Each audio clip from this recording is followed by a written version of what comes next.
So this is Martin from CKetch, the channel for learning about trading and investing.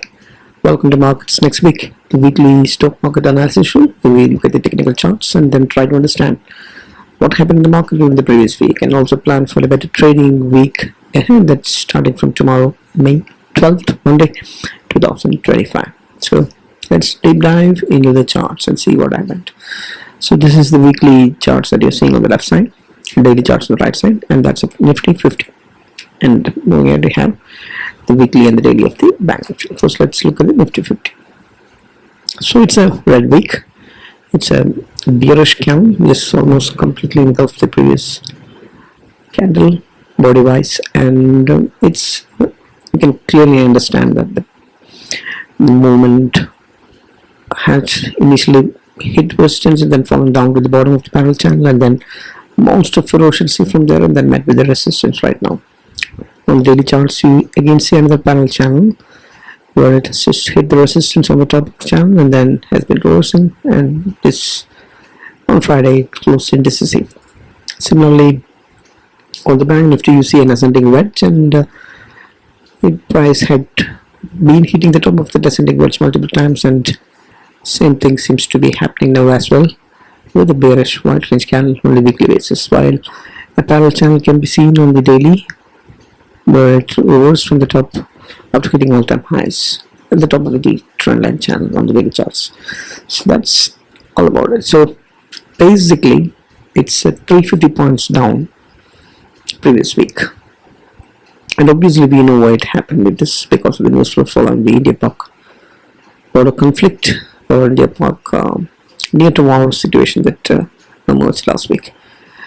And it was 2.78, 1,531 points of pullback that happened in the Banknifty as well. And remember, it had a beautiful correction of 17.23 on the Nifty, while the correction on the Banknifty was 12.45 only, hardly any correction. And it was Bank Index that recovered and hit the all-time high first, although Nifty is more than 2,000 points far away from that all-time high. So remember, the bull rally has started in 2022 June, the previous swing lows. If you consider that itself, it's a 72% movement that has happened from the last 2 years and all. And so the 17.23 pullback that has happened despite the elections and Trumps and tariffs, and even war has not made a deeper dent on the market yet. So that's the story. Now let's see the candlestick wise. The weekly candles of the Nifty and the Banknifty shows it's bearish, definitely wild bearish, and it's even more bearish on the Banknifty with this engulfing nature of the previous candle. So Banknifty also has got a wide range bearish candle. So nothing much to see there. It's very evident that a very big move up happened for 4 weeks, and then suddenly it has met with a pullback. And the daily charts, the last 5 days, if you see, it was obviously it was a pullback. You can see that market was trying to say they are hoping that the war will not escalate, but escalations happened when gap downs happened, and now it is at a point where a bounce up can happen because it's a change in polarity zone where a previous breakout had happened from the zone. Market could find some support here and then more. Same with Banknifty also. Banknifty in fact surprised the participants of the market with the all-time high that happened after the Trump tariff impact was taken out. But then came the domestic issue of the war, and then even then the pullback has not been too much. This is 2,000 points in Banknifty. No? So that is what it is. So it's an indecisive candle on Friday in the case of Banknifty, because Banknifty could be taking a support here and then bouncing up. Banknifty is waiting for the funding, and the ceasefire news is coming, and probably it could be a bounce up from here. Technically, it's a previous resistance zone which could potentially act as a support now and cause a bounce up. And the Bollinger Bands on the daily of Nifty and the Banknifty showing that the expansion has slowly changed to a sideways contraction, beginning of a sideways contraction with a bullish bias. So that way we can say it's no longer expanding upside, it is potentially likely to move sideways. It's the beginning of the contraction of consolidation. It's in consolidation could take some time for, but keep that in mind. It's still quite far away from from the median of the Bollinger Band. So that indicates that volatility could still be there in the market, and that's the same that the India VIX is also indicating. We'll see that later. But now, having studied the candles and candlestick patterns and all that, let's try to understand what is the momentum says. The momentum of the market is measured with the help of RSI indicator, and the market trend is analyzed with the help of the ADX indicator. And momentum, if you see, we clearly see that it's a sideways from the Nifty and the Banknifty on both the time frames. Left side you have the weekly charts, and right side you have the daily charts. Both ways it's sideways and falling. So sideways momentum is what Nifty has reached. But ADX, the trend indicator, is showing that it's turned bearish on the short term, but the medium term or the weekly charts trend is still bullish. Just not falling to crossed over to the BS zones yet. So that's a nutshell of momentum trend as per the indicators. Now, India VIX, that's where the drama happened.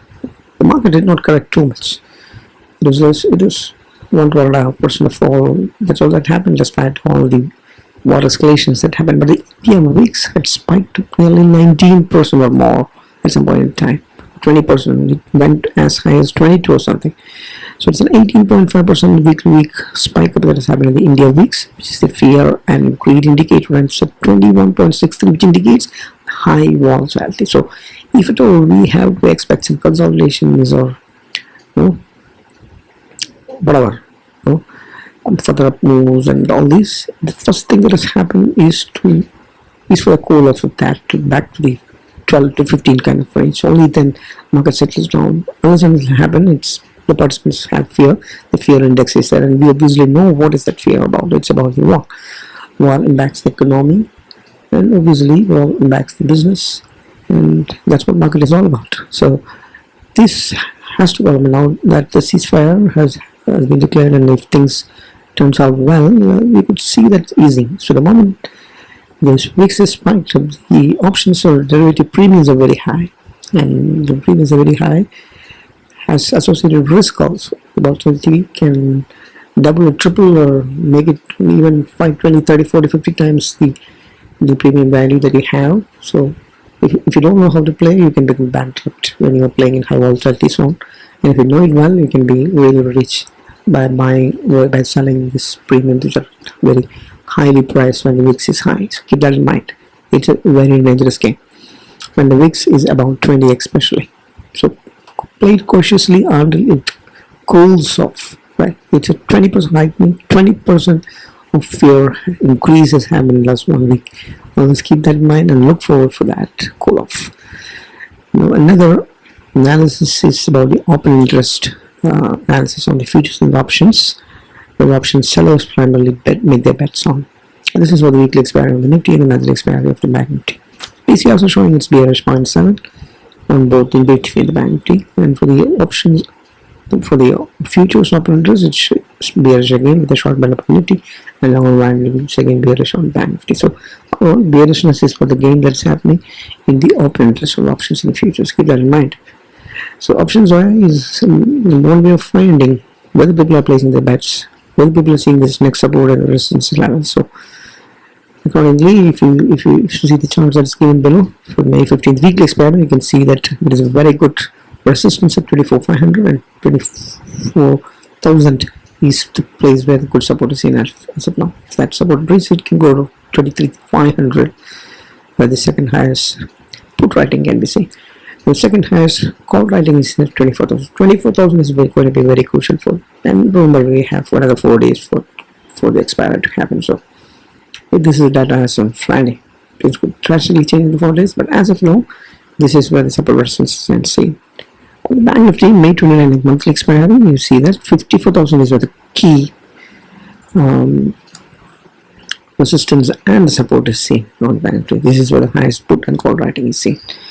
And after the 54,000 in the downside, the second highest support report writing is seen at 53,000, and the second highest call writing is seen at the 55,000. So that's the story of support and resistances on options operators. And now another way of finding support resistances is the charts, particularly charts. If you see this Nifty charts daily, you can see that the first resistance is going to be the previous string highs at 24,857. If we ignore the 38 resistance that's coming at 24,334, so 24,000 has to be sustained first. Then you could find resistance is still 24,334 and then 24,857. If that is taken out, then market would find the major resistance at 25,000 and then 25,333, and then there's a gap at 25,739 and 849 have good resistance, and then 26,277 all-time high. So that's how it goes upside. Downside, majorly the 24,000 is the key, and then there's some support when the breakout happened. That's at 24,000 again. 23,900, that zone. So this is a very good support. It's a Fibonacci 50 zone as well. But 24,000 is where the 20 DMI also there, and that's the market is try to close above. Now after that you have a confluence of daily expansion moving average at 50, 100, 200 all. That is coming at 23,500 zones. That is breached. Here comes to the 23,150 and 23,000 rounding number, and then 23,000 closed by 22,923 has got a gap and a rounding number support. So 23,000 and 24,000 is the game for the next week. Similarly, Banknifty had made a breakout, and that node has come back to the same zone at 53.88 or 54,000. So maintaining that 54,000 is crucial support, and if that is breached, it can fall down to 50 demo and Fibonacci 38. That's at 52,300. That is also 52,000 is where the next support is there. If the 54,000 is gone, right, then so on the upside, 56,000 is the all-time high, very close by, and that's the first resistance to take out from the bank's jump upside. After that, 57,000. So that's how these levels make a close study of this, and then correlate that with the operators betting, and then place your own support resistance levels, draw your own. So here Fib is Fibonacci retracement levels 38, and PSI is previous string highs, R and rounding number, PR previous resistance, gap is window gap, demo is daily expansion moving average, previous string highs, Fibonacci 50. So that's how we would read. So these levels are not there. You can take your time, pause the video and make note of these levels. Now let's move ahead and try to understand what happened in the sectors. Almost all the sectors were down last week. Obviously the market is falling. Sector indices also indicating bearish moves. Metal, auto, pharma, FMCG, realty, all of them down. Realty is sharp down 6.65%. Others are all 1.5%, 2%. Pharma is 2.5%. So that's how the fall has happened. But the IT ended flat, absolute flat. So that's what it shows. You can see that the IT had taken support at the channel bottom, climbing back momentum sideways, and then on the way met with resistance. That's the story. Metal similarly fallen down, met with support at the channel top, channel bottom, and then bounced up and consolidating, met with resistance sideways. Auto similarly trying to move up sideways. Pharma trying to move up sideways but struggling. FMCG, yes, struggling, was trying to move up and climb to the bull zones sideways, and sideways again reality, right? So almost all sector indices are sideways, which is our lift, including the IT, which just managed to climb about the RSI 40. So now if you look at these heavyweight stocks that contribute maximum to the indices, you can see that HDFC Bank has hit the top of the channel and then reversed exactly from that zone. It had been happening since long, and even before hitting the 2000 it had faced resistance, but the momentum is still bullish and falling. That trend is good. So momentum is bullish for the HDFC Bank. Momentum is slightly slipping in the bull zones after climbing above the RSI 60 in the bull zones on the ICC underlands after a beautiful 4 weeks of up move. met with resistance last week because of the war. ICICI Bank bullish, falling after hitting all-time high. So all the three sector indices maintained the bullishness almost. But IT had found out the bear zones, is still struggling to climb back into the sideways with the IT stocks in the heavyweights. This is where the trouble still continues in first and TCS. Probably this might be an opportunity to buy, but as of now, IT recovery is pending. So the index of the IT also closed flat, absolutely. And two IT stocks in the index also struggling to maintain the momentum. Kotak Bank had made big moves, met with resistance, maintaining the bullishness, and FMCG sideways after some bounce of move. So everything is okay except the IT, and that's what the sector indices. Everything is okay, especially on the three major Reliance, HDFC, and ICICI Bank doing absolutely good, along with Kodak and ITC supporting it.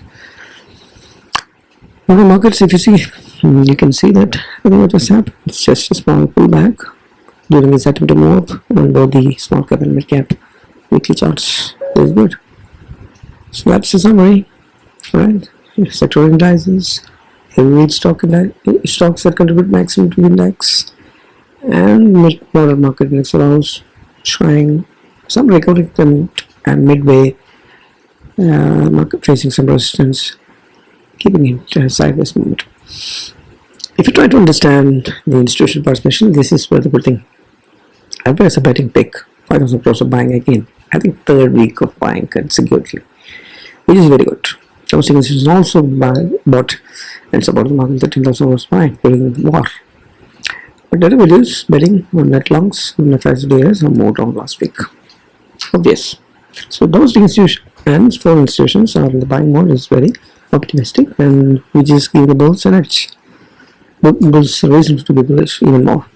Okay, so that part is fine. And if you look at the global cues, by understanding the currencies and major global commodities like crude oil and gold and all that, and the US markets, if you try to understand that, you find that the dollar index is consolidating after having corrected and fallen to the bearish momentum. So it is slowly trying to move up. So rupee has also 1% weaker, and it has climbed to the 85 above once again.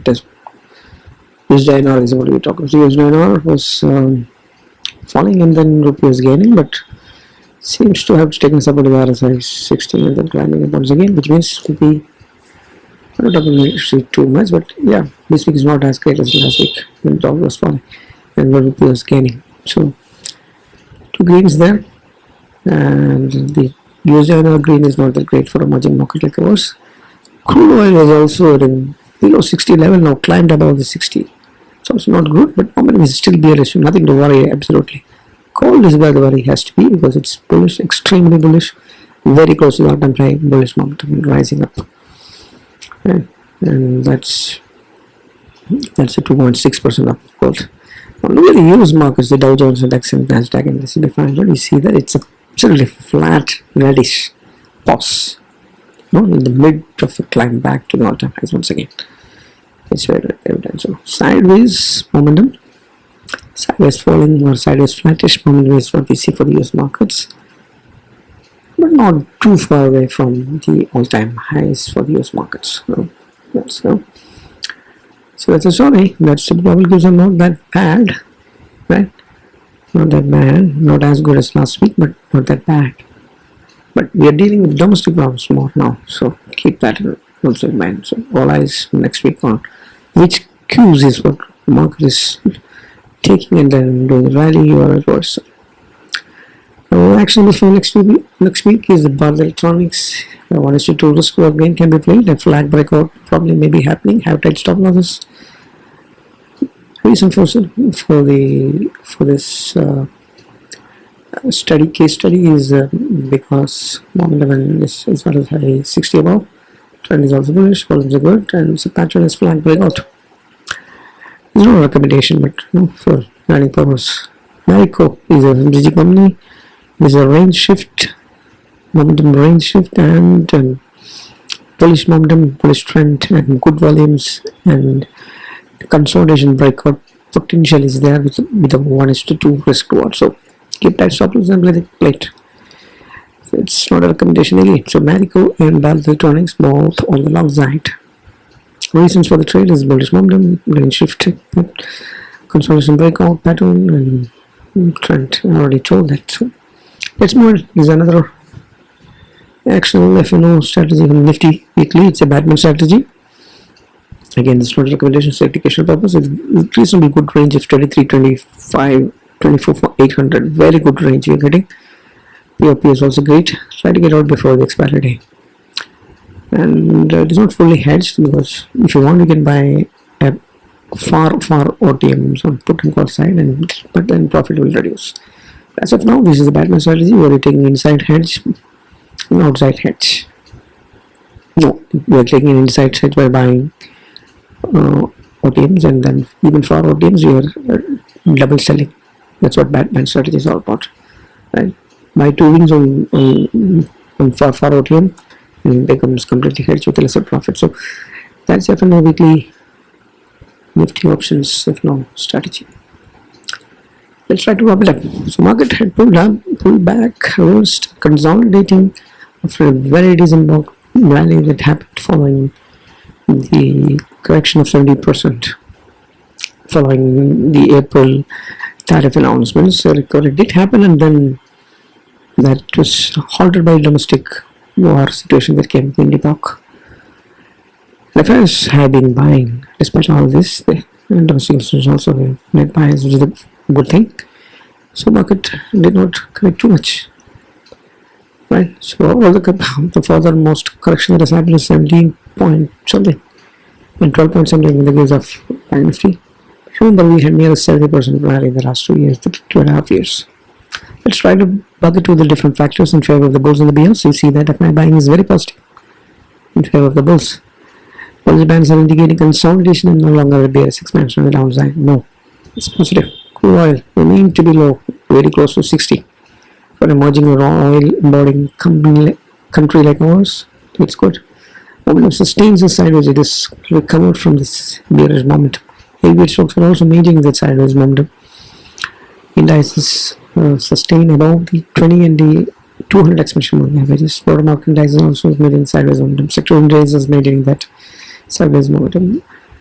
Dollars was falling, or at least it has corrected substantially.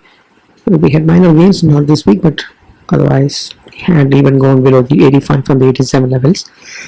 And Banknifty in fact made a new all-time high in between all this chaos. So these are all factors in favor of the bulls. But what's in favor of the bears? US market flat is right. India VIX is rising about 21. That's the craziest thing to happen.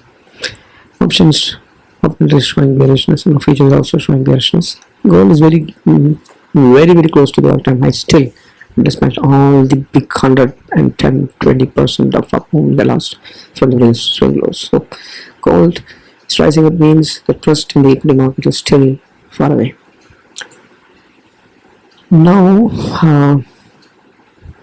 India VIX is rising about, so that India conflict, is should be giving us some cautionary alert to not place your bet completely blindly, take long versions on should not be done. So but my market view is might bullish despite all this, because that's what the charts are indicating. It's just a support zone. From there amounts of could happen. That's it.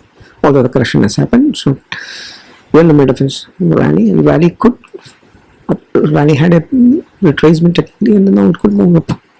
But if it doesn't work, then we change our stance. But as of now, it's sideways momentum. Everything is sideways technically. So there is a possibility for mild. So that's my the view. So it's my view. You can have your own views. My views based on all the things that we discussed is what I'm trying to say. So it's safe. 23,000, 24,800 is the level for Nifty, and 52,000, 50,000 is the level for the next week. Those are huge volatility about 21. The range that I'm looking for also is very wide. But keep in mind, the rally has to happen once again, means it has to climb out 26,000. Keep that in mind. Until then, it can be volatile, it can be this and that, but ignore the noise if you're an investor, especially. Every dip is an opportunity to buy in SIP mode. And also, hedge your positions necessarily. hedge your portfolio and hedge your positions, and even use hedging strategies to make some rental income when the market is correcting. You can check out my playlist for more details. So that's all I have. If you like the content, you can subscribe, share, like, whatever, and put in your comments and feedbacks to improve it. Also, I'm also active on X, Twitter, and this is my link. You can subscribe to that as well. I'm more active there on the other days than the weekend, so check it out. That's all I have. Thanks for watching. Happy trading, happy learning, happy investing. Bye bye.